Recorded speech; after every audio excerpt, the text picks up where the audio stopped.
Good afternoon, everybody. It's September 8, 2023 at 3:14 p.m. I hope everybody's doing well. I kind of sort of took the day off. It wasn't intentional. I intended on recording this video that I'm going to today, yesterday, but it just didn't happen. But I hope everybody's doing well and had a good last couple of days. The weather here is kind of, I don't know, it's like around 80 something degrees, very humid. When I woke up, it was 100% humidity, and then it usually drops down to around 60% during the day. And I just wanted to give you a quick update on the two little baby guineas whose mom was stolen. Well, it was really heartbreaking the rest of the day. They didn't really know what to do at the end of the day. Like when they were going into the coop, they usually nestle underneath her to keep warm. One of them went into the coop and the other one was running around like literally like a chicken without its head. And it ended up underneath the coop and it would not come out. So it actually slept there under the coop all night long. I wasn't sure if it was still underneath or if it snuck in. But when I woke up the next morning, I hear the chirp, chirp, chirp, chirp. You know, it's a very distinct chirping. And it was chirping crazily on the porch of the coop. So it turns out that those two babies were literally taken under the wing of another hen and of Henry, the rooster, and the whole gang of females. Not that they wanted to be a mom, but they were kind of looking out for those two little ones, knowing that the mommy was gone. I guess they kind of band together to take care of the children. So it was very heartbreaking to hear them screaming at the end of the day. It was just so heartbreaking. But the topic for today, it's something that a lot of people are not talking about. You look on YouTube and everybody's talking about the narcissist, about how the narcissist abuses people, how they're, how the psychopathy of the narcissist, it's a personality disorder. They lack empathy. They lack compassion. They have no morals. They've used people, set people up. They don't care. And we all know that about them. We're talking about the narcissist and seeing it play out in front of us, on the news, in government, in Congress, like everywhere. We are bombarded with these malignant narcissists who could care less about us, like they don't care about us. That old Michael Jackson song, he knew it. He was singing about it. All I really know is that they don't care about us. So, what do the narcissists do? What do these criminals in power do? These secret societies, who do they go after? They go after the people with the light, with joy, the empaths, the people who feel, the people who are empathic, who care about other people.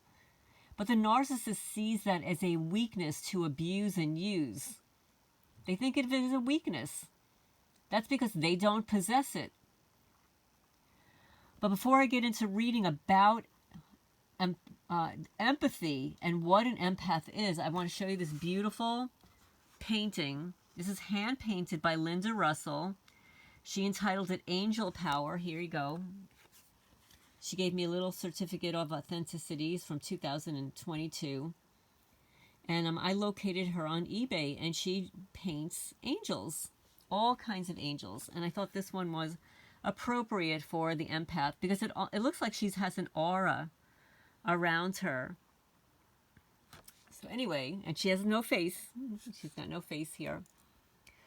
So now the first thing I did was I wanted to go to AI. I want to ask AI what an empath is. Who is an empath? And then I'll tell you who I went to for the the real story. Okay, so according to AI, an empath is a person who has a heightened ability to understand and share the emotions and feelings of others. Empathy is a fundamental human trait that allows individuals to connect with and relate to the emotions and experiences of those around them. However, empaths possess an especially strong and often intuitive capacity for empathy. The key characteristics of an empath include the following: sensitivity. Empaths are highly sensitive to the emotions and energies of people and environments. They may pick up on subtle emotional cues, body language, and the overall emotional atmosphere in a room. Emotional intuition. Empaths often have a keen sense of emotional intuition, which means they can sense or predict how others are feeling, even if those emotions are not explicitly expressed. They may have a strong sense of empathy that goes beyond what is typical. Absorbing emotions. Empaths have a tendency to absorb the emotions of those around them. This can lead them to feeling overwhelmed or drained when exposed to intense or negative emotions. Compassion. Empaths are typically compassionate and caring individuals. They may feel a deep desire to help and support others, especially when they sense someone is in emotional distress. Boundary challenges. Because empaths are so attuned to the emotions of others, they may struggle with setting and maintaining emotional boundaries, and this can make it difficult for them to protect their own emotional well-being. Physical sensitivity. Some empaths also report heightened physical sensitivities, such as being more aware of sensory stimuli like light, sound, or touch. It's important to note that being an empath is not a formal psychological or medical diagnosis. Of course, they had to add that as if being sensitive and intuitive is any kind of a psychological problem. It's a term used in popular culture and some spiritual or New Age communities to describe individuals with exceptional emotional sensitivity and empathy. While many people identify as empaths, there is no universally accepted scientific or clinical definition of the term. That's because scientists are not going to, this is not a topic they're going to invest time and money in unless it suits them. Empathy is a valuable trait that can enhance communication, understanding, and interpersonal relationships. However, for individuals who find their empathic abilities overwhelming or challenging to manage, seeking support, here you go, seeking support from a therapist or counselor can be beneficial in developing coping strategies and emotional boundaries. So that's what AI had to say about empaths and empathy. And some of it, is absolutely true. It's valid. But it goes beyond. It goes way beyond this. And I want to talk for a little bit about how targeted people who are gang stalked with organized stalkers, with these neighborhood watch groups, the cops program, the sheriff's department, all of these people that gang up on targeted people who are erroneously and covertly placed on the terrorist screening database, right? And on the non-investigative subjects category. Consider what is happening to those individuals. It's a constant abuse. It's 24/7 surveillance. It's the assault on the physical body and the central nervous system and the emotional makeup of the individual to take them down. Covertly experimented on and monitored for every assault on the person. You are being monitored. They want to see you. You're an experiment. You're a rat. You're a rat in a box. But that box is inside your home, not inside of a lab. They want to see how you operate in your own environment, because those garner the best results. When there's an experiment done inside of a lab, it's all contrived. You've got like one little rat on this side and one in a box and one little rat on the other side. Neither one of them is in their natural habitat. And even if they give the rats the same thing or give one rat something different and then see what the results are still always contrived because the rats are not in their natural environment. They're in a lab. They're in a box. So guess what, folks? They decided to do it a whole nother way. Let's get the rats in their homes and we'll set it up, watching them 24/7, experiment on them, monitor everything about them, their emotions, their dreams, their sexuality, everything about them in their own home, in their own rat box. And a lot of it has to do with the central nervous system. We all know that these criminals want to interfere with our dream state. They hit the third eye. They hit the solar plexus. They don't want us to feel.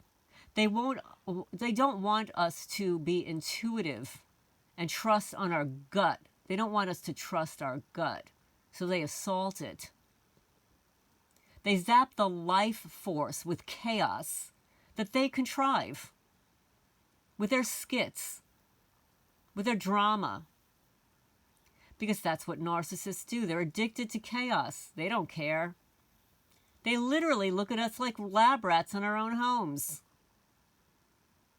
So let's get back to empathy and being an empath. So back in 2007, well, actually, it's before that, I started practicing Reiki. And I went for my Reiki certification number 1, and then number 2, and then number 3, and then the Reiki master teacher. So it was a very long process. It took years. And during that time, I remember discussing with my teacher about how I absorb the feelings of others. Like I actually feel exactly what they're feeling. Like, and it'll make me cry. Like I will feel it as if I'm experiencing it as my own. And I remember her looking at me and saying, no, you can't do that. That means that you're an empath. And it was actually the first time I had ever had anyone define in a word what it was that I was. I just figured, I'm intuitive. I'm a little psychic, like my mother. I didn't know that there was a word for it. That there's a whole set of characteristics associated with being an quote-unquote an empath or being empathic. So I started doing some research online and I found a Yahoo group that I joined. It was an empath group. And the group was formed by a man named Jad Alexander, or Jadoa Tai Alexander. Unfortunately, he's no longer with us. He passed away in 2008. I joined the group in January of 2007, and it was just a wonderful experience, and I learned a lot. And this wonderful man left behind a legacy, and I'm going to read some of it. He wrote a book for empaths, and I'm going to read a little bit about him so you can get an idea of who he is. It's called The Book of Storms, and it's still online. Here, I'm going to show you. Lessons in Dream Tongue by Jad Alexander. I mean, we all called him Jad.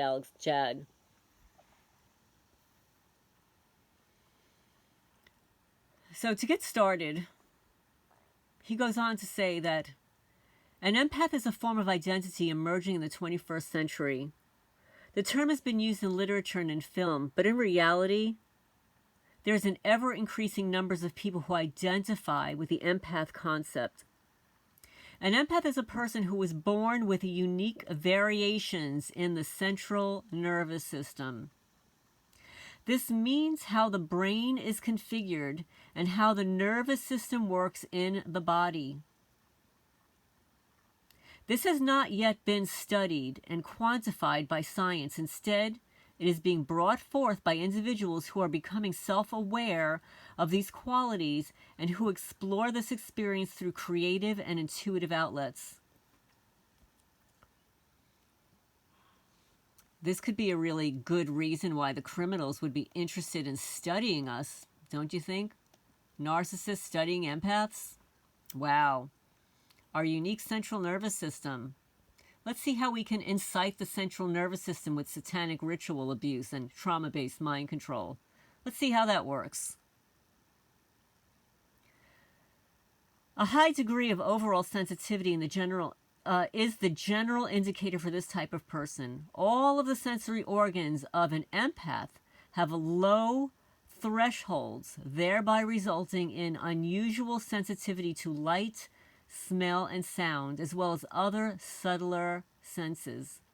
Although underlying sensitivity is the unifying factor behind all empaths, how this sensitivity is managed or funneled varies from person to person. An empath also possesses a very sensitive emotional nature that is typically difficult to self-manage. Books have been written on highly sensitive people, and those materials are relevant to this topic. However, being highly sensitive is only one part of the formula for empaths.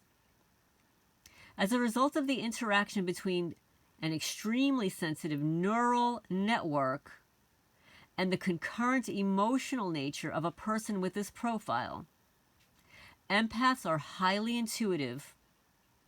The word intuition needs to be better understood when used in communications, but I will save that for a later article.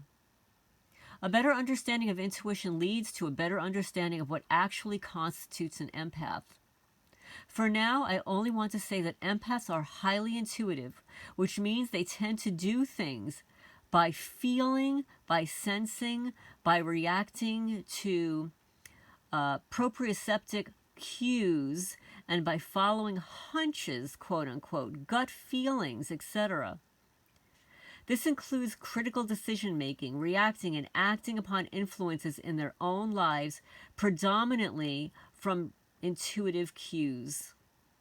This process can lead to better or worse results depending on the development of the empath. Empaths are driven by their own intuitive natures. This can be for good or bad. There is no virtue implied in the term empath. After 9 years of studying empaths online and 30 in general, I have found that the majority who step forward suffer from some form of mental distress or disorder. This does not mean that the majority of empaths suffer from mental quote-unquote illness. Instead, it applies that the majority of empaths encountered in his research profess to some sort of struggle with their own uniqueness. Since my training is in mental health counseling, I found this to be fascinating and made this area a special part of my research. My model does not supplant the medical model of mental illness, but does suggest that excess wiring, so to speak, and diverse thresholds may require interventions beyond medical treatment. I firmly believe to adhering to the standards we have established in all medical and psychological fields of science.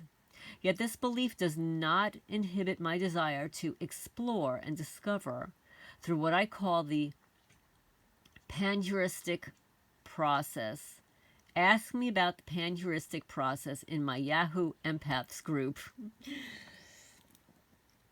Empaths are driven by deep intuitive connections that are largely unconscious, as if sitting on top of a vast oil reserve in the ground and being a conduit, an oil well, for this massive amount of energy. Most of what an empath senses or knows cannot be verified immediately, which creates a terrible psychic conflict for the person.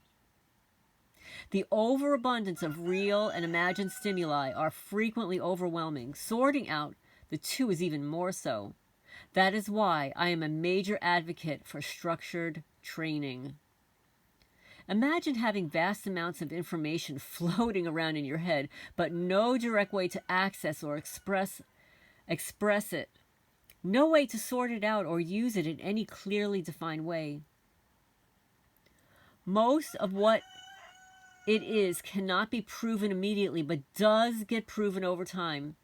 I am skipping over a great deal of points here just to make a point. The stress of taking in the emotions of other people, of sensing information on a continual basis, of being a quote-unquote human sponge, of being driven by deep inner forces that are not understood, all create a quote-unquote torture chamber of sorts within the average empath. This does not have to be melodramatic as I make it sound, but please understand it frequently is for the subject. I refer to the state in the Book of Storms as unbonded empath. Before figuring out who you are, you must figure out what you are and reconcile the two. It's called the Book of Storms for a reason. Learning about your internal storms, the nature of storms, and how to manage your own internal weather are all par for the course. And I'm going to tell you flat out, folks, that the storm, the empath, all of these emotions and stuff in the field of astrology is the moon. It's the moon indicator in the birth chart. And whatever planets are attached to the moon, making an aspect to the moon, if the moon is out of bounds, which means a lot more, or by transits, the moon is what triggers this information and these feelings in an individual, not just an empath. Obviously, it is a powerful personal symbol for me. I have always felt connected to storms. As a metaphor, storms offer an unended supply of created insight. Many empaths suffer from anxiety due to an overload of incoming stimuli and intuitive information. Some suffer from depression due to being overwhelmed with all the storms going on inside.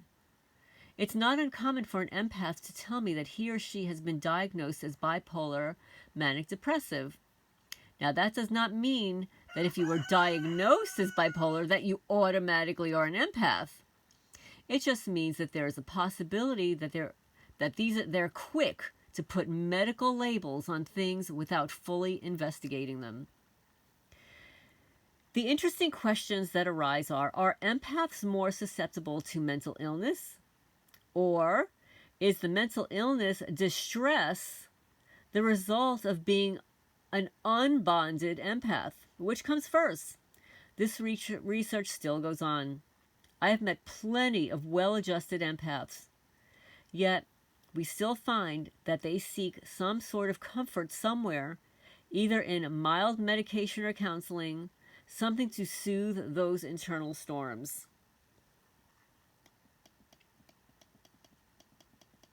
Not me, folks. I always look for a creative outlet and to work out, exercise, be creative.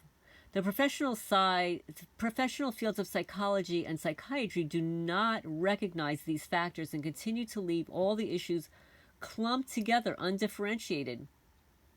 I originally planned this work for a doctoral thesis, but will not be pursuing this in this lifetime. Instead, I'm putting it all into a user-friendly format in hopes that emerging self-awareness among empaths will take place, creating a positive wave of change for the planet. Anytime the collective mind of the human race can change towards the better and grow, good can happen on new scales. And yes, I'm an idealist. We frequently are. Now, for a more popular explanation, an empath is a type of psychic. But instead of reading the future or viewing remote objects, the empath specializes in reading people. I only mention all this because there is now a huge confusion between the two words. The free-for-all mentality is the New Age movement seized upon the empath term after we flooded it on the internet. So everyone everywhere threw in what they had or new to the concept. I suggest using the word empath as a hybrid form of psychic, more of a realistic grounding version of our potential for extrasensory perception. An empath is sensitive to the visible and well to the invisible. An empath, let me see, I just lost it. An empath reads body language, tone of voice, body movements, the words people choose when they speak, the words they avoid, the logic they use, and the hidden things that only an empath can sense inside another person. A fully developed empath reads on what could be considered a 360-degree scope.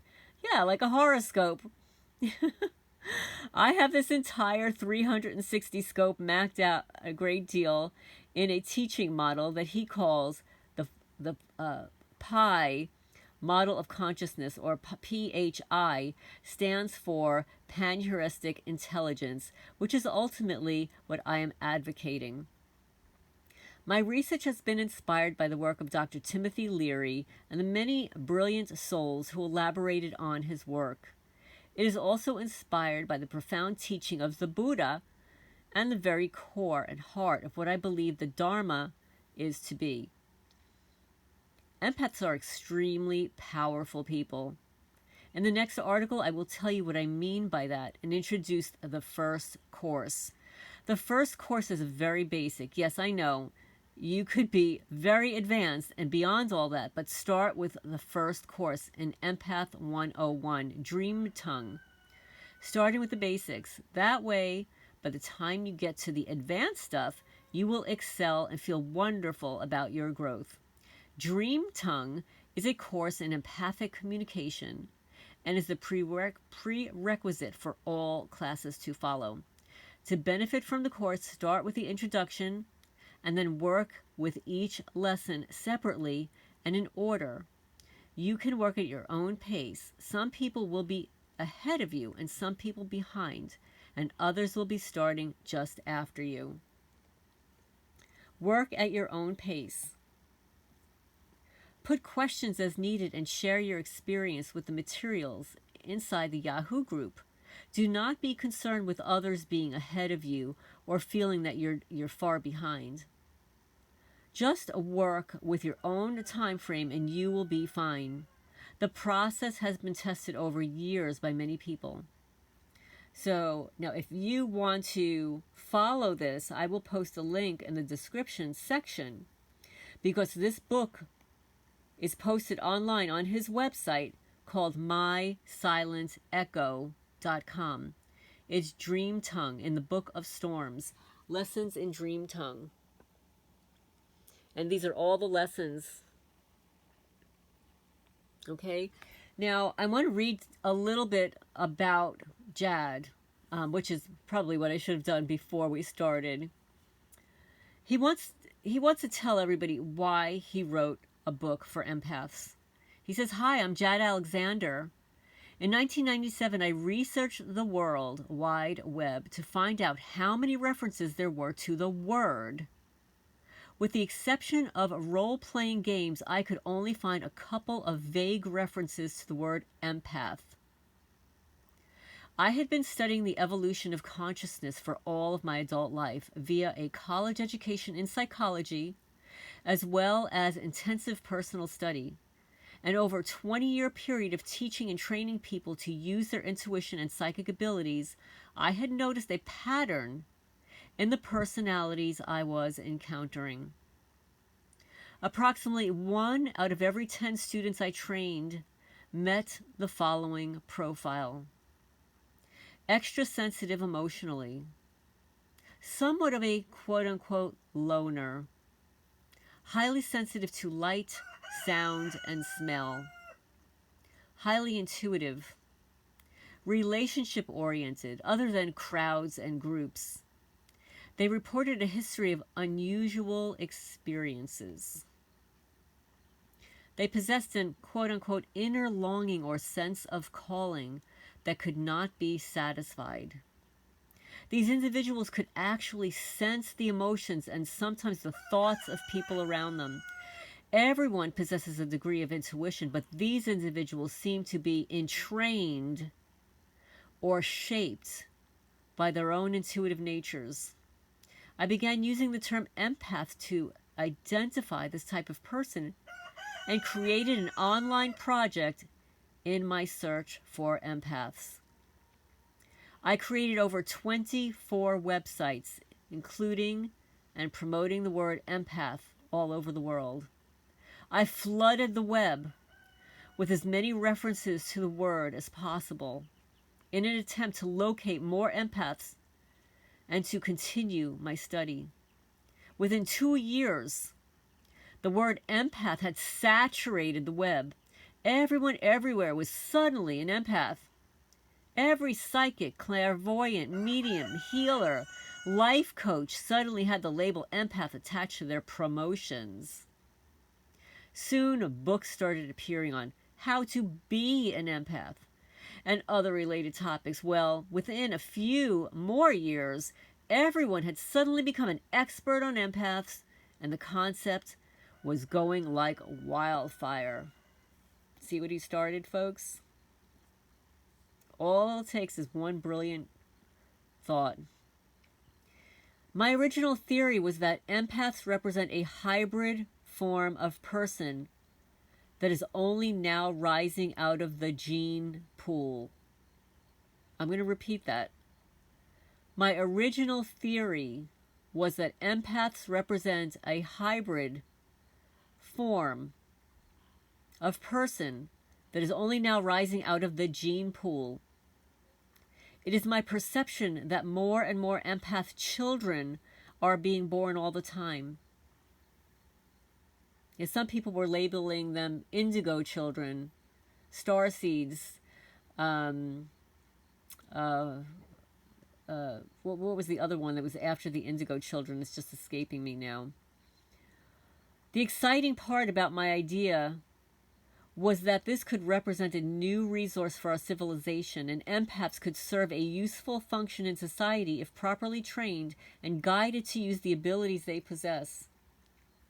In 1998, I launched the School of Empath Psychology to properly train empaths on how to discipline and use their abilities and to promote the development of professional empath consultants. This website, the Empaths Group, and the connected work are all dedicated to further the Empath Project. This work was funded in the 1990s by a group of charter members who have made all this free to the public. This is on his website, Empaths, mysilentecho.com. Now, unfortunately, Jad passed away in August of 2008. He was only 50 years old. And before I started to record this, I went back into my files because I remember when he became sick and started to share the information online and then privately. And I remember looking at his birth chart and thinking that there's something that we're not seeing here. It's not as it seems. And now all these years later, as a targeted person, I got the sick feeling that based upon his extensive research, that he was targeted and taken out. Because this new world order, these new groups of psychopaths that are controlling the world, they're not empaths. They hate that quality in the people. They despise it. They want robots that don't feel, that are hard, literally hard. They view empathy as a weakness to be exploited. So imagine, here you have an individual who created 24 websites promoting the word empath, collecting evidence, collecting information, interviewing people, websites, newsletters, a group. Just imagine knowing what you know about being targeted and cyber stalkers. Imagine the infiltration to his groups and what he wanted. You could hear what he wanted for the world. He wanted us to be together. And that his theory was that empaths represent a hybrid form of person that is only now rising out of the gene pool. And that more empath children are being born at this time.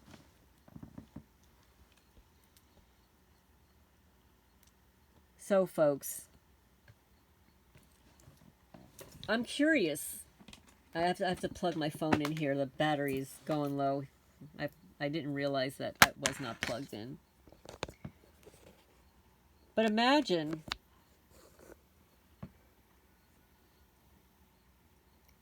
that this man was targeted for wanting to bring forth this information into the world. But I'm going to post the link to his book online for you guys.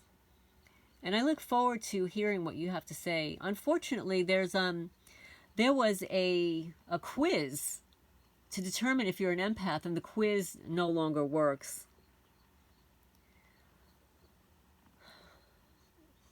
This is Lorraine Alternative Homesteading. And these are the reasons why Jad Alexander wrote a book for empaths. I hope you enjoy it. I hope you got something out of this. And perhaps we'll continue the conversation. There are so many lessons here. And we didn't even get to lesson 1. I just touched upon why he wrote the book for empaths and discussed Empath 101. We did not even go into the lessons yet, but you're welcome to do so. I hope everybody's having a good day. Please remember to hit the thumbs up if you enjoyed this video, and like, share if you feel inclined to do so, and welcome newcomers. The thumbnail that I will post is the empath symbol that was created by a woman named Annette. And we did not have an empath symbol when I joined the Yahoo Empath group in January 2007. And sometime during that time, we were doing creative exercises and stuff.